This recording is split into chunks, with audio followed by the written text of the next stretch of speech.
Hello everyone, Jai Hind and welcome to the platform of Study IQ IAS in English. My name is Bahur Singh Surya, ex-NDA 115th course and qualified civil services in 2012. And I welcome you on the platform.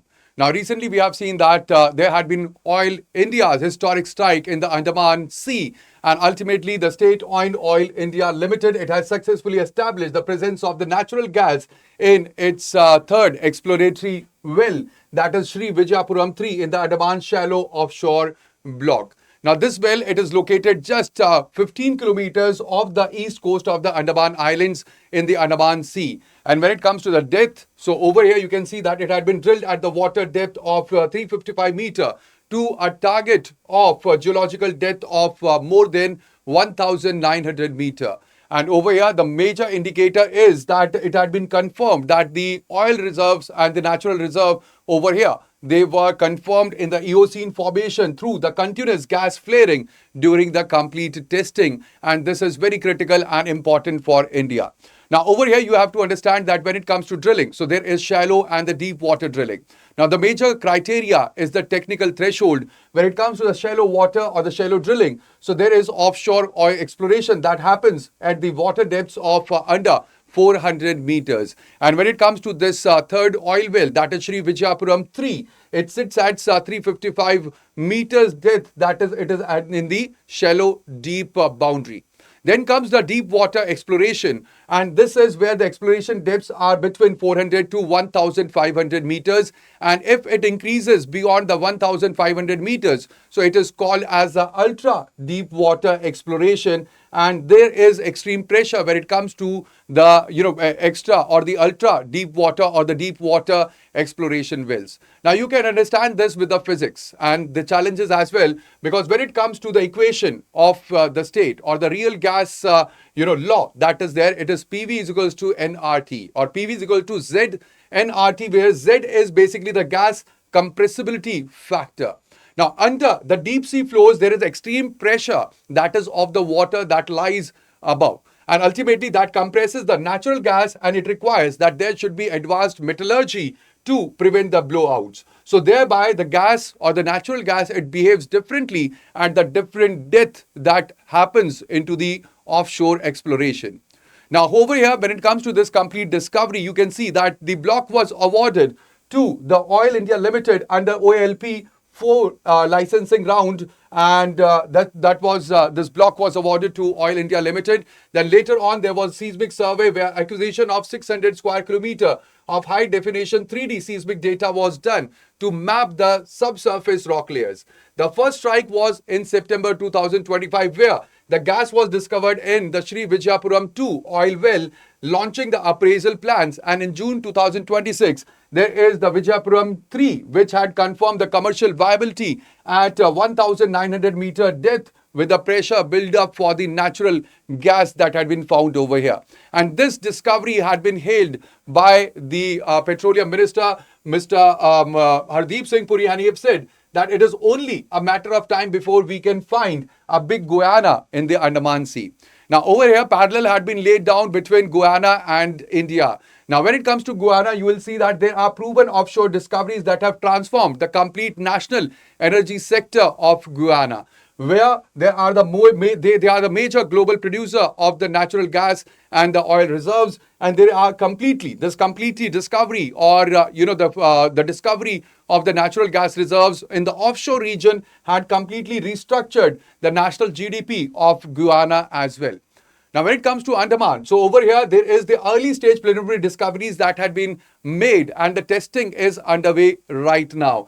Also, the preliminary industry estimates that it suggests that there would be 307 to 370 million metric tons of the oil equivalent hydrocarbons based on the seismic surveys, and also ultimately there is potential to significantly lower the right now India's import basket. We are importing nearly about 85% of the oil from the different countries.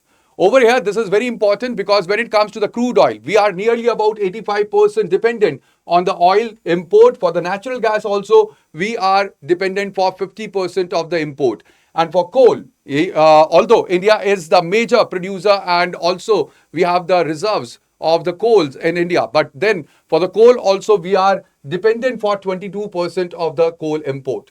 So you can see that in 2024 financial year, there were 232 metric million tons of the crude oil that we have imported. And thereby, these all imports, whether it is the crude oil, whether it is the natural gas, or even the coal, the import actually when we are doing is that gets accumulated into the import bill.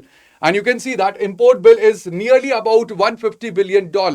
And right now, the situation is again very vulnerable and crucial because of the West Asian crisis. So now this new discovery that has been made in the Andaman Sea, it can help in lowering the India's import bill, and also it will act as the structural headwind so that our current account deficit or the CAD that will get lowered as well. So thereby this discovery is quite prominent.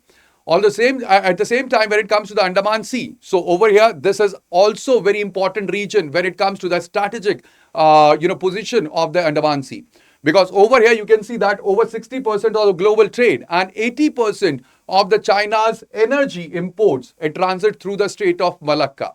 Now, it is just near the Strait of Malacca, and ultimately commercializing Andaman resources, it will secure our backyard. Also, this will act as the encounter or the counter to the string of pearls, where we will be establishing a highly active sovereign industrial and the resource exploitation presence that will counter the Chinese naval pressure and the assertion that it has in the Bay of Bengal.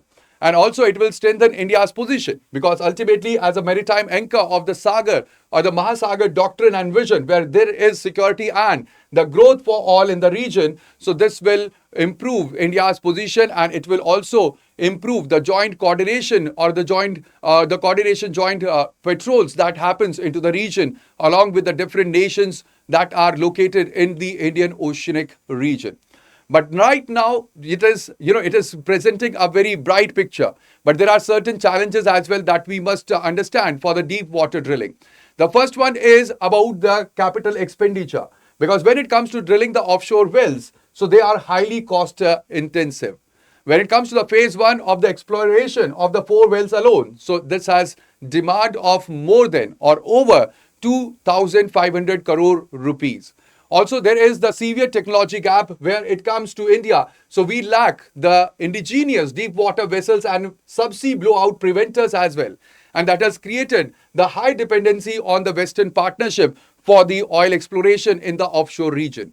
There is also ecological risk, because when it comes to the Andaman Sea, so Andaman Sea is basically a critical biosphere reserve that is there. There is Sunda land, as well as the drilling of the oil wells, as well as the wells that risk the acoustic pollution to the citizens, as well as there is oil spill risk. And if the oil spill will happen into the region, so that will damage the coral reef and the marine ecosystem that is there in Andaman Sea. There is also fierce weather risk, because when it comes to Bay of Bengal, it is prone to the cyclonic storms, and the cyclones comes into this region. There are also monsoon surges during the southwest monsoon season that will severely limit the active drilling windows into the Andaman Sea. And these are the challenges that are there for the deep water drilling in Andaman region. Now, when it comes to the complete policy evolution, earlier we had the NELP policy that was there, where there was controlled administered prices, that is APM, that were laid down for the pricing system, as well as when it comes to the licensing. So there was separate licensing for the oil wells and the gas as well. There were profit sharing that was in the earlier policy or the old policy, and ultimately that was disputed because of the audits that were managed. And also the government had decided to specific block maps, and that was how the area allocation was done in the previous policy. But in the new policy that we are following right now, that is HELP, so there is complete marketing and pricing freedom that is given to the oil marketing companies. Then there is single unified license for the hydrocarbons. That is, it includes both oil as well as gas. There is also transparent revenue sharing model and open acreage system, that is OALP, in the HELP policy that is we are following right now, where it is very important to note that the oil marketing companies, they can decide their own blocks where they want to do the exploration. So there is open acreage policy that we are following right now. Also, this connects to the Samudra Manthan mission that was launched in 2025, where there are the strategic subsidized royalty rates which had been announced, also faster clearances for the exclusive economic zones, and the state-backed high-risk investment support and special deep-water technology corridors that were laid down in the mission of the Samudra Manthan. Now, when it comes to this complete, analysis, so you must know over here that when it comes to the exploration, so the oil and the gases, they are basically found in the sedimentary layers. All right, that is where we have the fossil fuel that is found. And ultimately over here, you can see that when it comes to the basin, so we have 3.5 million square kilometer of the sedimentary basin that is there in the complete region. And over here, you can see that fully explored region is only 8%. Moderately explored is 30%, and also unexplored and untapped is just 62%. Over here, it is very important that for the exploration, there is Mission Anveshan that was started. So Mission Anveshan is again very, very important because it was for the exploration of the hydrocarbons in the strategic and also in the sedimentary zones or the zonation that is there. So again, this connects to Mission Anveshan as well. Now, when it comes to the key strategic takeaways, so it is very important that India needs to build the self-reliance in the technology when it comes to the deep water mapping. So we must move towards indigenization capabilities and even building the strategic drilling partnership for the offshore exploration. There also, we have to look forward towards the maritime security because we have to leverage the offshore asset protection to anchor the maritime dominance across the different and the strategic choke points which are there in the region, especially the Malacca Strait, and also anchoring the gas distribution networks to act as the bridging transition to a fuel towards the net zero transition or the net zero goal that we have for 2047. So it is very important for the green transition as well.